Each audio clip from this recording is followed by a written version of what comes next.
तो चलिए अब एक बार कुछ दूसरे मुद्दों की ओर भी रुख कर लेते हैं, क्योंकि मानसून सत्र तो है लेकिन इसके बावजूद बहुत सारी चीजें राज्य में है और इसमें एक सबसे बड़ी समस्या है, वो है नक्सल की। झारखंड में नक्सली संगठनों के साथ साथ संगठित आपराधिक गिरोह भी अब पुलिस के लिए बड़ी चुनौती साबित हो रहे हैं। झारखंड के संगठित आपराधिक गिरोह के संबंध अंतर्राष्ट्रीय हथियार तस्करों से भी है। यहां तक कि पंजाब के खालिस्तानी आतंकियों के साथ भी उनके कनेक्शन सामने आए हैं। हथियारों की सप्लाई करने वाले हथियार तस्करों से झारखंड के कुख्यात गैंगस्टर भी हथियार खरीद रहे हैं। एक रिपोर्ट आपको दिखाते हैं और फिर इस पर चर्चा भी कर सकते हैं कि आखिर ये कनेक्शन जो बना है, इस कनेक्शन को तोड़ने के लिए फिलहाल पुलिस क्या कुछ कर रही है और आने वाले दिनों में अगर ये कनेक्शन से जुड़ी और खबरें सामने आती हैं तो सोचिए किस तरीके से झारखंड को खोखला करने और झारखंड के जमीन को हथियारों के दम पर लाल करने की कोशिशें चल रही है। एक रिपोर्ट आपको दिखाते हैं। खालिस्तानी आतंकियों को हथियार पहुंचाने वाले गिरोह के सदस्यों ने इस बात का खुलासा किया है कि झारखंड के कुख्यात गैंगस्टर अमन साहब को हथियार की सप्लाई करते थे। अमन साहब का गिरोह उन्हीं हथियार के बल पर जेल में रहकर भी अपनी सल्तनत चला रहा है। अक्सर अमन गिरोह के अपराधी अत्याधुनिक हथियारों को हाथ में रखकर और वीडियो बनाकर उसे वायरल कर अपनी धमक दिखाते रहते हैं। पुलिस पिछले कई सालों से परेशान थी कि आखिर झारखंड के बड़े अपराधियों के पास AK-47 जैसे हथियार कैसे आ रहे हैं, लेकिन अब जाकर ये मामला सामने आया है। मामले की जानकारी देते हुए झारखंड पुलिस के प्रवक्ता IG अभियान अमोल होमकर ने बताया कि मामले की जांच के लिए झारखंड पुलिस के एक स्पेशल ऑफिसर को तैनात किया गया। स्पेशल सेल से मिले इनपुट के आधार पर हमारी टीम भी पूरे मामले की जांच कर रही है। IG के अनुसार झारखंड पुलिस की एक टीम दिल्ली में कैंप कर रही है। वहीं उन्होंने बताया कि अपराधी मॉडर्न हथियार लेकर वीडियो को वायरल करते हैं, उसकी भी बराबर मॉनिटरिंग पुलिस के द्वारा की जा रही है। कार्रवाई की गई है उसमें हम लोग लगातार संबंधित जो पुलिस पदाधिकारी है और उस सेल के जो अधिकारी है स्पेशल सेल के, उनके साथ में संपर्क में है और हमारी टीम भी इसमें जांच कर रही है और झारखंड के कुछ संगठित आपराधिक गिरोहों के भी इसमें नेटवर्क में शामिल होने के कुछ जो बातें सामने में आ रही है, उसकी अभी हम लोग जांच करें। हमारी टीम वहां पे कैंप कर रही है। अब तक सर्वाधिक हथियार मुंगेर के रास्ते पहुंचने की बात सामने आ रही है। मध्य प्रदेश की पारदी गैंग का नाम भी पिछले दिनों सामने आया था। जबलपुर के ऑर्डिनेंस फैक्ट्री से हथियार की तस्करी करने वाली गैंग का नाम भी सामने आया था। नागालैंड के अलगाववादी नेता एन सांगथम के द्वारा हथियार की तस्करी झारखंड बिहार में करने की बात पूर्व में सामने आ चुकी है। अब नया खुलासा है कि खालिस्तान को हथियार पहुंचाने वाले तस्कर भी झारखंड में मॉडर्न हथियार की सप्लाई कर रहे हैं। NIA की जांच में उग्रवादी संगठनों के द्वारा नागा हथियार तस्करों के गैंग व बिहार के हथियार तस्करों की मिलीभगत से उग्रवादी संगठनों तक हथियार पहुंचाने की बात सामने आ चुकी है। हथियारों का जखीरा बांग्लादेश व म्यांमार के रास्ते बिहार और झारखंड के उग्रवादियों तक पहुंचता है। पलामू में पुलिस और TPC उग्रवादियों के बीच हुई मुठभेड़ के बाद अमेरिकन राइफल बरामद की गई थी। NIA की जांच को आधार माने तो राज्य में नागालैंड के हथियार तस्करों से सर्वाधिक हथियार झारखंड के TPC उग्रवादियों ने खरीदी है। हथियार तस्कर संतोष सिंह ने NIA को इस बात की जानकारी दी थी कि TPC उग्रवादियों ने 50 से अधिक विदेशी हथियारों की खरीद की है। हथियार तस्करों का गैंग अमेरिकन, इजरायली व जर्मन हथियारों तक की डिलीवरी करता है और उन्हें हवाला के जरिए पैसों का भुगतान होता है। हथियार तस्कर गैंग के द्वारा रांची के 2 बैंकों में खाते होने की बात सामने आई थी। इसके साथ ही नॉर्थ ईस्ट से भी हथियारों की तस्करी होती है, जिसका बाजार इन दिनों झारखंड बन चुका है। वहीं नक्सली पुलिस अभियान के कारण कमजोर हुए हैं, जिसका फायदा संगठित आपराधिक गैंग्स उठाते हुए उन जगहों पर काबिज हो गए हैं जहां कोयला है, जिस कारण उन्हें अपने आतंक का साम्राज्य कायम करने के लिए स्वचालित और अत्याधुनिक हथियारों की जरूरत है।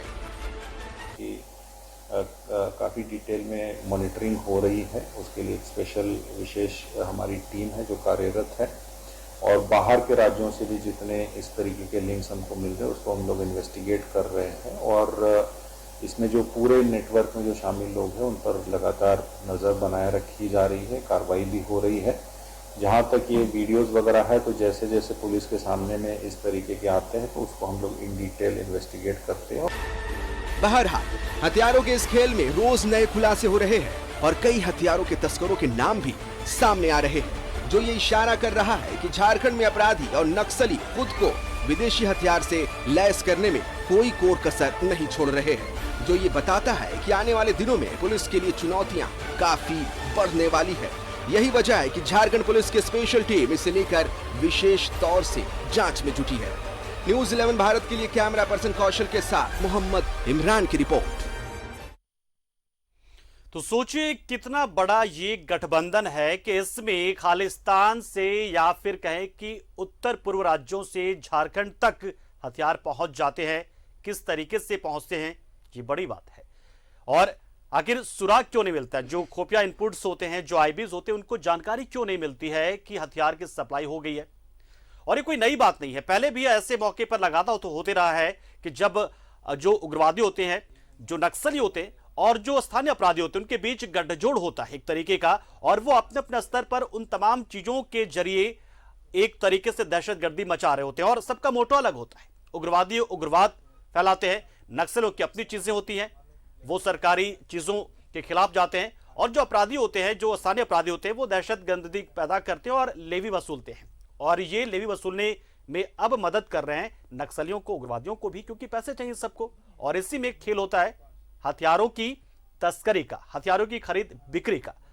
ये करेक्शन बहुत ही जबरदस्त सामने आया है, लेकिन बड़ा सवाल यह है और सबसे अच्छी बात यह है कि झारखंड पुलिस अब इसको लेकर कैंप करे दिल्ली में। क्या कुछ हो रहा है, कैसे सब कुछ, ये रणनीति बनी पुलिस की। सीधा रुख करते हमारे सहयोगी इमरान का, जो इस वक्त हमारे साथ सीधा जुड़ रहे हैं। इमरान, निश्चित तौर पर ये कोई नई बात तो हम नहीं कर रहे हैं, ये पहले भी इस चीज होते रही है, लेकिन जिस तरीके से खालिस्तान से कनेक्शन सामने आ गया, उत्तर पूर्व से कनेक्शन आ गया और अब झारखंड की पुलिस स्पेशल कैंप कर रही है, तो कैसे ये रणनीति बनी इस चीज को लेकर और क्यों लगा कि खालिस्तान तक, या कहें कि उससे भी कहीं दूर तक, विदेशी कंपनियों तक संबंध है यहां के अपराधियों की, यहां के नक्सलियों की, यहां के उग्रवादियों की? देखिए, बिल्कुल एक बड़ा सवाल इसलिए उठ गया था इस पूरे मामले को लेकर, क्योंकि जो अंतर्राष्ट्रीय जो तस्कर है वो झारखंड से उनका कनेक्शन जुड़ता चला जा रहा है, और ये अत्याधुनिक हथियारों से लैस उग्रवादियों को कर रहे हैं, आपराधिक संगठनों को कर रहे हैं, और गैंग जो कि बड़े कुख्यात गैंग में से, चाहे वो अमन साव का हो, सुरजीत का हो, या फिर किसी अन्य बड़े गैंग गिरोह का हो, इन तमाम लोगों के पास AK-47 जैसे अत्याधुनिक हथियार अक्सर मिलते रहे हैं। बीच में जब पलामू में एक मुठभेड़ की घटना भी हुई थी, तो AK-56 भी जो हथियार थी वो भी बरामद वहां से किए गए। तो कहीं ना कहीं इस बात की तहकीकात झारखंड पुलिस कर ही रही थी कि एक इनपुट दिल्ली से झारखंड पुलिस को पास ऑन की जाती है कि वहां पर कुछ अपराधियों को जब गिरफ्तार किया गया, उनसे जब पूछताछ की गई, तो उनका कनेक्शन जो था वो खालिस्तानी आतंकी संगठन से जुड़ गया। और उससे जब और भी इनपुट किए गए, तब ये जानकारी मिली कि जो अमन साव का जो झारखंड का गिरोह है, जो कि कोयला तस्करी या दूसरी जगहों पर ये लगातार अपने आप को एस्टैब्लिश करते हैं, वहां से लेवी रकम वसूलते हैं, और लेवी रकम वसूलने के लिए अक्सर जो है AK-47 हथियार का नुमाइश करते हुए धमकी भरा जो संदेश है ये प्रचलित करते हैं। तो ये सारा कनेक्शन इनसे जुड़ता चला गया, और उसके बाद जब दिल्ली के जो स्पेशल सेल ने झारखंड पुलिस से बातचीत की और जब कोऑर्डिनेट किया, तब ये सारी चीजें और भी सारी चीजें स्पष्ट होती चली गई कि जो हथियार का जो तस्करी का खेल है, ना सिर्फ खालिस्तान से जुड़ता है बल्कि अंतर्राष्ट्रीय बाजारों से भी जुड़ता है। ये अंतर्राष्ट्रीय बाजार से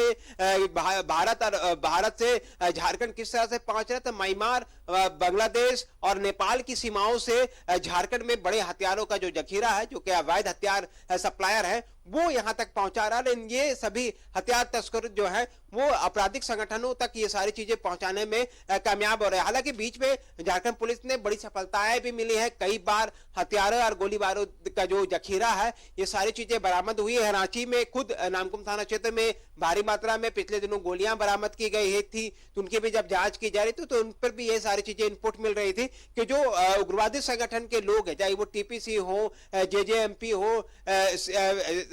PLFI उग्रवादी संगठन के लोग हो, इन लोगों के पास ये सारी चीजें पहुंच रही हैं अपने संगठन को मजबूत करने की फिराक में। चूंकि झारखंड पुलिस ने लगातार नक्सल पर काम किया है, और ऐसे में राज्य के लगभग 20 साल गठन के बाद से अब जो तस्वीर दिखती है उसमें जो नक्सल ग्रस्त जो जिले हैं उनकी संख्या बेहद अब धीरे धीरे कम होती जा रही है, और नक्सलियों की जो कमर है वो तोड़ दी गई है झारखंड पुलिस के द्वारा। लगातार उस पर दबिश है। कई बड़े नक्सल जब सरेंडर करते हैं तो वो संगठन के बारे में जानकारी देते हैं कि अब मौजूदा स्थिति में उग्रवादी और माओवादियों के पास कौन कौन किस्म के हथियार है। चूंकि वो सरेंडर करके उस जगह से पहुंचते तो ये सारी चीजें उनको जानकारी होती है। ये सब जानकारी जब झारखंड पुलिस को मिली तब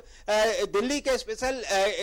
के लिए एक स्पेशल टीम को रवाना किया गया, जो कि इस पूरी बात की जानकारी में जुटा रहे हैं कि जो अंतर्राष्ट्रीय संगठन के लोग हैं, जो तस्कर है, जो आर्म्स सप्लायर करते हैं, जो तस्करी करते हैं, ये तमाम जो लोग हैं वो झारखंड के किन किन गिरोह को किस तरह के हथियार की सप्लाई कर चुके हैं, उनकी संख्या कितनी है, इन अपराधियों के तक पहुंचाने के लिए किन किन लोगों का सहारा लिया गया, किस जिले से किस अपराधी संगठन के लोगों को जोड़ा गया और उसके जरिए ये हथियार की जो तस्करी है वो कराई जा रही है या किया जाएगा। ये सारी इनपुट को निकालने के लिए खुद झारखंड पुलिस के वरीय अधिकारी लगातार इस बात की मॉनिटरिंग करेंगे। वो जान रहे हैं कि आने वाले दिनों में लेकिन इमरान चलिए ये बात सही है कि आपने पूरी जानकारी दी कि किस तरीके से सब कुछ ये हुआ, कैसे रणनीति बनी, लेकिन जिस तरीके से फिलहाल पुलिस ने दबिश दे रखी है या कहें कि लगातार फोकस्ड है वो अमन साव के पूरे गिरोह या पूरे गैंग पर को लेकर, लेकिन ऐसे बहुत सारे अपराधी तो ऐसे भी होंगे जो जिन पर फोकस नहीं होगा पुलिस का और उन तक भी वो हथियार पहुंचते होंगे। तो इस पूरे नेक्सस को खत्म करने के लिए एक जो व्यापक रणनीति है वो कब तैयार करेगी और किस तरीके का हो सकता है ये रणनीति पुलिस की? देखिए, सिर्फ अमन साव गिरोह से ये जुड़ा हुआ पूरा मामला नहीं है। सुजीत सिन्हा का गिरोह भी एक बड़ा गिरोह है। इन लोगों के पास अत्याधुनिक हथियार है और अंतर्राष्ट्रीय मार्केट में ये लोग अपनी उपस्थिति दर्ज कराते हैं और यहाँ से ये लोग हथियार मंगाने में सक्षम है। जबकि छोटे मोटे जो आपराधिक संगठन के लोग हैं, जो छोटे मोटे गिरोह चलाते हैं, तो बीच बीच में इन लोगों को झारखंड पुलिस ने पकड़ा है। इनके पास से कई जो आर्म्स के जो पिस्टल है वो बरामद किया। पिस्टल इंपॉर्टेंस नहीं करते हैं कि अब मुंगेर मेड पिस्टल आपके पास बरामद किए जा रहे हैं या फिर हैदराबाद के जो गिरोह है उनके द्वारा जो पिस्टल है, अत्याधुनिक पिस्टल्स है, वो आपके पास पहुंच रहे हैं। ये ज्यादा इंपॉर्टेंस नहीं करता, लेकिन इंपॉर्टेंस करता है कि आपके पास AK-47 कहां से आ रहा है, AK-56 कहां से आ रहा है, और अत्याधुनिक जो विदेशी मेड जो पिस्टल्स होते हैं, इटली मेड्स या जर्मन मेड्स के जो पिस्टल होते हैं वो कहां से आ रहे हैं, ये सारी चीजें इंपॉर्टेंस करते हैं। इसलिए झारखंड पुलिस की जो स्पेशल टीम है इसी को तहकीकात के लिए, इसी की जांच की कड़ी को आगे बढ़ाने के लिए दिल्ली पर कैंप की हुई है और दिल्ली पर कैंप करते हुए वहां से एक एक चीजों की बारीकी से जांच की जा रही है कि अगर किसी भी हथियार को भारत में लाया जा रहा है, विदेशी हथियार को, तो वो कनेक्शन कहां से जुड़ता है और उसका सीधा कनेक्शन झारखंड किस तरह से पहुंच रहा है। तो आप बहुत महत्वपूर्ण जानकारी आपने दी। तो कुल मिलाकर इमरान ने जिस तरीके से बताया कि जैसे अपराधी हैं उन तक अगर ये हथियार पहुंच रहे तो मतलब साफ है कि जितना बड़ा हथियार उनके पास उतना ज्यादा वर्चस्व उनका, उतनी बड़ी उनकी रंगदारी, उतने बड़ा लेवी, और पुलिस इसी नेक्सस को खत्म करने की कोशिश में कि जो नेटवर्क उनका है वो खत्म हो जाए, उनके पास हथियार जो पहुंच रहे हैं वो जो नेटवर्क बना हुआ उसको तोड़ पाए। पुलिस इसी कोशिश में दिल्ली में कैंपिंग हो रही है। फिलहाल बहुत बहुत शुक्रिया इमरान, हमारे साथ जुड़े, आप जानकारी आपने दी और बताया कि किस तरीके से खालिस्तान से लेकर नॉर्थ ईस्ट से बांग्लादेश, म्यांमार के जरिए झारखंड के जो अपराधी हैं, अपराधियों तक ये हथियार पहुंचते हैं और इन हथियारों के दम पर ही वो